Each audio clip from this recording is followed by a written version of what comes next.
ভগবানের কথা 6 জনের মুখ থেকে বেরোয়। আমি অ্যানালাইসিস করেছি, এটা আমার কথা না, আমার জীবনে চলার পথের কথা। ভগবান নিজে আসেন না, এদের এই সব মাধ্যম দিয়ে কথা বলা।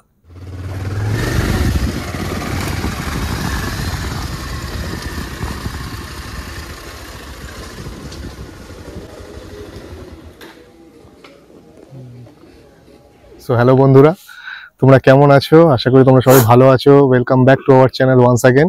তো আমরা আজকে চলে এসেছি, তোমরা দেখতে পাচ্ছ, এ হচ্ছে মধ্যমগ্রামের কাপাসিয়া কালী মন্দির, যেটা কিনা সবার মুখে শুনেছো এবং কলকাতাবাসীরা খুব ভালো করেই জানো, মধ্যমগ্রামবাসীরাও ভালো করে জানো যে এই মায়ের মন্দির খুবই জাগ্রত এবং এই মায়ের মন্দির প্রতিষ্ঠান করেছে একজন মুসলমান ভদ্রলোক। তো সেই বিষয়ে আজকে পুরো বৃত্তান্ত তোমাদেরকে দেখাবো, এই মন্দিরের জাগ্রতর বিষয়ে তোমাদের সঙ্গে কথা বলবো, ডিসকাস করবো। তো পুরো ভিডিওটা আমাদের সঙ্গে থাকো এবং এই পুরো ভিডিওটা দেখে তোমাদের যদি মন হয় তোমরাও আসতে পারো। এইটা হচ্ছে মধ্যমগ্রামের কাপাসিয়া কালী মন্দির। এই মন্দিরের পুনঃপ্রতিষ্ঠান করা হয়েছিল 1970 সালে 22শে ফাল্গুন।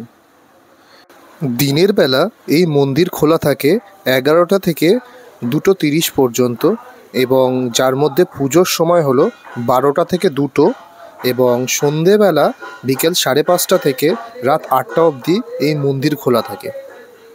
তো তোমরা বন্ধুরা যারা আসতে চাও তারা মধ্যমগ্রাম বা বারাসাত বা হৃদয়পুর যে কোনো জায়গা থেকে একটা টোটো ধরে ডাইরেক্টলি তোমরা কাপাসিয়া কালী মন্দিরে পৌঁছে যেতে পারো।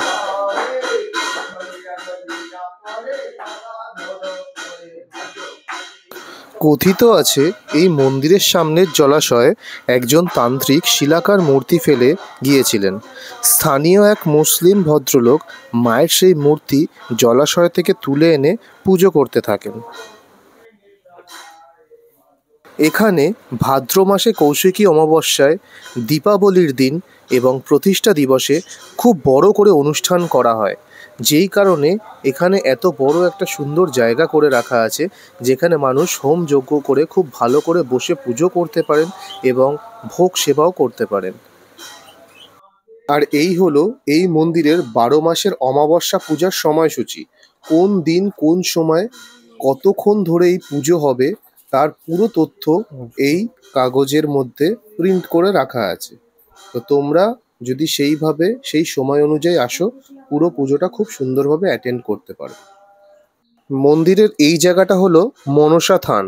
এটা আগে মনসা থান হিসেবেই ছিল, পরে এটাকে মন্দিরের একটি রূপ দেওয়া হয়েছে, যেখানে এক মনসা মায়ের একটি মূর্তি রাখা আছে, খুব সুন্দর মূর্তি।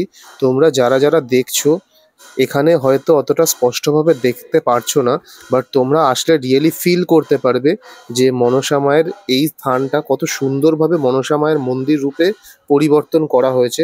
এবং সত্যি কথা বলতে এখানে তোমরা আসলে বা আমি যে এখানে আছি এখানে একটা জিনিস ফিল করতে পারি, সেটা হচ্ছে ভগবানের অস্তিত্ব।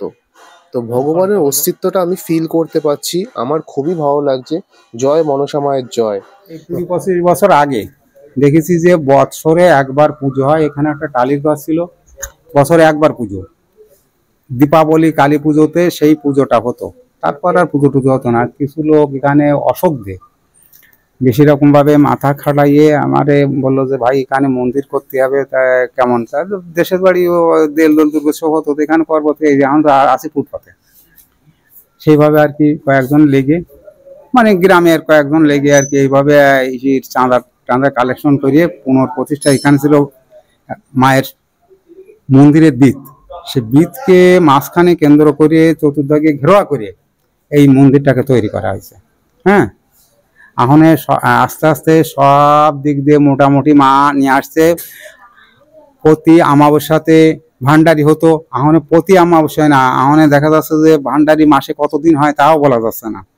সব হ্যাঁ বেড়েছে। মাও জায়গা কিনেছে, এই যে সামনে এই জায়গাটা, ওই জায়গাটা, হ্যাঁ ওখানে 7 কাঠা জায়গার মতন নিয়ে নেছে।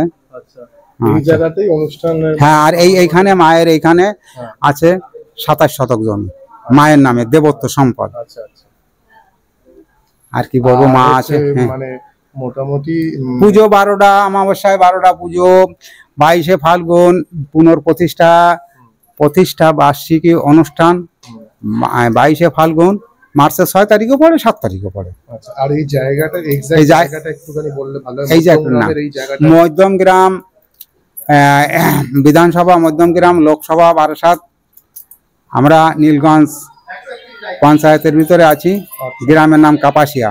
কাপাসিয়া। কাপাসিয়া গ্রাম, থানা দত্তপুকুর, পোস্ট কাপাসিয়া।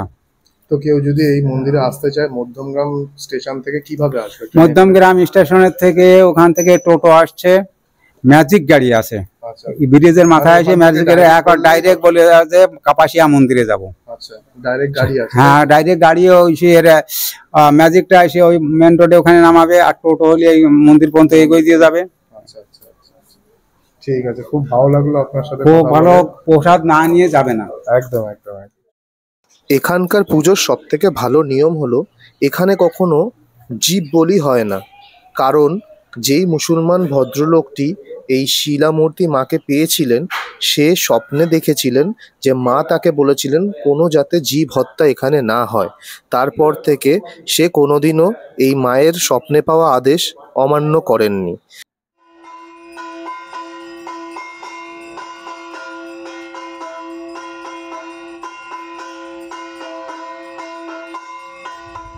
প্রত্যেক দিন এখানে পুজো শেষে ভোগ বিতরণ করা হয় এবং যে ভক্তরা এখানে উপস্থিত থাকে সবাই সেই ভোগ খেতে পারে এবং এই ভোগের জন্য কোনো পয়সা কড়ি কোনো ব্যাপার নেই। তো আমাদের ভোগ চলে এসেছে, শ্রেষ্ঠা নিয়ে আসলো ভোগটা। তো তোমাদের দেখাই ভোগের থালায় কি আছে। এখানে আছে ভাত এবং তরকারি দিয়ে এই যে আমাদের ঠাকুর মশাই, সে পুরোপুরি এই ভোগটাকে সুন্দর করে মেখে সব ভক্তদের মধ্যে বিতরণ করে দেয়। বহু ঠাকুরমশাই বা সাধকরা এসছেন, তাদের মতো করেছেন, পুজো পাঠ চলে গেছেন। মা যতক্ষণ যার কাছে সেবা নেবেন সে ততক্ষণ থাকবে। তুমি আসার সময় নিশ্চয়ই দেখতে পেয়েছো আশেপাশে পুরো মুসলিম অধ্যুষিত এরিয়া। স্বাভাবিকভাবে এখানে হিন্দু ছিল না যতদূর জানা যায়। যখন 61-62 সালে কিছু হিন্দু এখানকার মুসলমানের সাথে বাংলা বিনিময় করে আসে, বিনিময় করে আসার পরে তখন এখানকার যত মুসলিম ছিল আর কি, তারা বলছে আপনি আমাদের বাপ ঠাকুরদাদা যেরকমভাবে করে এসছে আমাদেরকে পরম্পরাভাবে সেইভাবে কালীর থান আছে এখানে আপনাদের, এবার আপনারা একটু দেখুন, আপনারা হিন্দু, আপনাদের থান এবার দেখুন। এখানকার মুসলিমরা যেরকম বলে দীর্ঘকালীন। তারপরে সেখানে কিছু ছিল না, আস্তে আস্তে এখানকার স্থানীয় যত লোকজন হিন্দু যে হওয়ার আছে পুরনো, তারা ধীরে সুস্থে আস্তে আস্তে, মার কৃপা না থাকলে কোনো কিছু হয় না। জঙ্গলের মধ্যে ঠেলে পুরে ওঠে না, যাতায়াত ব্যবস্থা নেই, কিচ্ছু নেই। তবে মা খুব প্রসিদ্ধ, হিন্দুর মধ্যে প্রসিদ্ধ, মুসলিম মধ্যে সমগ্র। এখানে কোনো রিলিজনের ব্যাপার নেই। এখানে পুজো দিতে আমি অনেক সময় খাতায় নাম লেখে, তো আমি অনেক মুসলিমের নাম পেয়েছি, আছে আমাদের খাতায়। কে লিখলো জানি না, কিন্তু মুসলিমের নাম পেয়েছি। এবং আশ্চর্য বিষয় দিয়েছে, আমরা কিন্তু তার নাম বলিনি, তার নাম বলে তার পুজোও দিয়েছি। সাধারণত তাদের গোত্র আমরা জানি না, গোত্র হয় না, কিন্তু নামটা ধরে সংকল্প করে তার পুজো দিয়েছি। মাকে বলেছি মা জানি না, তার মঙ্গলই করো, সে নিশ্চয়ই কোনো অসুবিধা তোমার কাছে এসছে। আমি আলটিমেটলি ভগবানের চমৎকার দেখার আগে আমি ভক্তেরই চমৎকার দেখেছি। আচ্ছা, এক ভক্ত এসছে হাফ প্যান্ট পরে, দুপুর 2টো বাজে, মা মা কি করতে পারি মা? যেই কি করতে পারিস মানে? হয়তো করার হয় এমনি হবে, হ্যাঁ, কিছু করতে লাগে না। চম্বুকের পাশে না লোহা নিয়ে গেলে শিখিয়ে দিতে হয় না চম্বুককে, ওকে টানো, একদম ফচাত করে টেনে নেবে, কোনো কায়দা চলবে না, কারো কথা শুনবেই না। হ্যাঁ হ্যাঁ, একদম একদম। তাই চা বিলাতি আমরা আন দেখি, আচ্ছা, মা কি করতে পারি তোর জন্য, মা কি করতে পারি, বিলাতি আমরা আন। কেন ভক্তের মধ্যে আমি দেখতে পেয়েছি কৃপাটা, কিছুক্ষণের মধ্যেই ওই লোক আসে না। একটু ভদ্রলোক ঘন্টা বাজাতে বাজাতে ঢুকেছে, ঠিক এরকম সময় 2টো পার হয়ে গেছে, ঘন্টা বাজাতে বাজাতে ঢুকেছে। আমি আবার মন্দিরের বারান্দায় বলছি, এই তখন হাত জোর করে বলে আমার ভুল হয়ে গেছে, আমি ভেবেছি রাস্তা থেকে বোধহয় এটা কোনো পাড়া আছে, তাই ঢুকে গেছি আমি বেরিয়ে যাচ্ছি, আমি বুঝতে পারিনি এটা একটা মন্দির। দাদা কি আছে? হ্যাঁ বাবা, কি আছে ওর মধ্যে? বাবা ওই পিয়ারা মাখা, আমরা মাখা। সেই আমরা। আমি ছেলেটাকে বললাম ভাই মার জন্য আমরা নে। তখনও মন্দির বন্ধ করে 2টোর সময় মন্দির বন্ধ হয়ে যায় দেখো আমাদের। তখনও মন্দির বন্ধ হয়নি, করিনি, কথা বলছিলাম। আমি সেটা বল তাই মদ খেয়ে এলো। কয় টাকার মাখবো? গালাগাড়ি দিয়ে বলছে তোর কাছে কত আমরা আছে। সে আলুর বস্তার মধ্যে ছিল আমরা, আলুর যে প্লাস্টিক বস্তা সব আমরা বার করছি। কত লাগবে? বিট নুন দে, ওই না প্যাকেট গোটা নুন দিতে, গোটা কার্টুন দিয়ে আছে না? হ্যাঁ আছে, সব গোটা গোটা দে, মাকে দেবো, সব গোটা গোটা নিয়ে যায়। তাও 70 থেকে 72টা আমরা ছিল। এখন আমি মাখবো কি করে? তো বাকি বললাম 2টো আমরা মেটে খাইয়ে দেবো। সেই সময় 3খানা অটো করে, এই টোটো করে 3 অটোতে প্রায় 15-16 জন 17 জন মেয়ে ছেলে ঢুকেছে। সেজে গুজে ঢুকেছে শাড়ি পরে। আমি বললাম মা তাই কি করবো? মা জানা ইশারা করলো, দিয়ে দে ওদের সব কটা ভাঙিয়ে দিয়ে, ওদের 4-5টা বটি দিয়ে দিলাম, এই তোমরা বানাও তো সুন্দর করে। ওরা মহানন্দে বটি নিয়ে বসে করে চুল্লো ফুললো, মাকে নিবেদন করলাম। মেয়েগুলো তো খুব আনন্দের সহকারে খেলো, ওরা নিজের মতো মেখেছে মা স্বরূপ। তো ছেলেটা যখন চলে যাবে, মা আসি আমি, তুমি খেতে চেয়েছো, আমি সেটাকে দেখে বললাম এই শোন, চম্বুক আর লোহার কারো কথা শোনে না, যখন সময় হয় না ঠিক নিয়ে নেবে।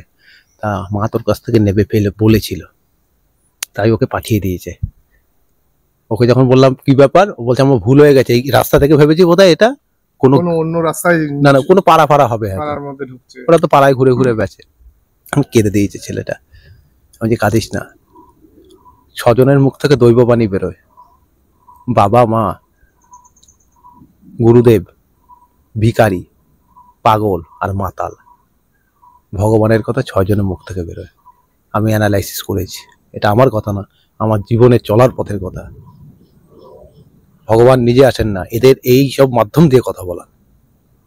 হ্যাঁ দেখেছি। সো বন্ধুরা তোমরা দেখতে পেলে, আমরা পুরোটাই দেখালাম, যতটুকু আমাদের তরফ থেকে তোমাদেরকে জানানোর সেটা সবকিছুই জানালাম। তো তোমরা কাইন্ডলি এখানে আসবে, পারলে যারা যারা জানতে চাও এখানে বা এখানে এসে পুজো দিতে চাও, সব নিয়মাবলী আমি এই ভিডিওতে ক্যাপচার করে দিয়েছি, সেখান থেকে দেখে। আর বেসিক্যালি এখানে সব থেকে যেটা বড় পুজো হয় সেটা হচ্ছে ফাল্গুন মাসের 22 তারিখ। তো এই ফাল্গুন মাসের 22 তারিখ আসলে তোমরা অ্যাকচুয়ালি খুব ভালো মতো এই পুজোটাকে অনুভব করতে পারবে। একদম একদম। সো এই ভিডিওটা আমরা এখানেই শেষ করছি। সবাই সুস্থ থেকো, ভালো থাকো, আমাদের চ্যানেলটিকে সাবস্ক্রাইব করে দাও, লাইক করে দাও এবং শেয়ার করে দাও।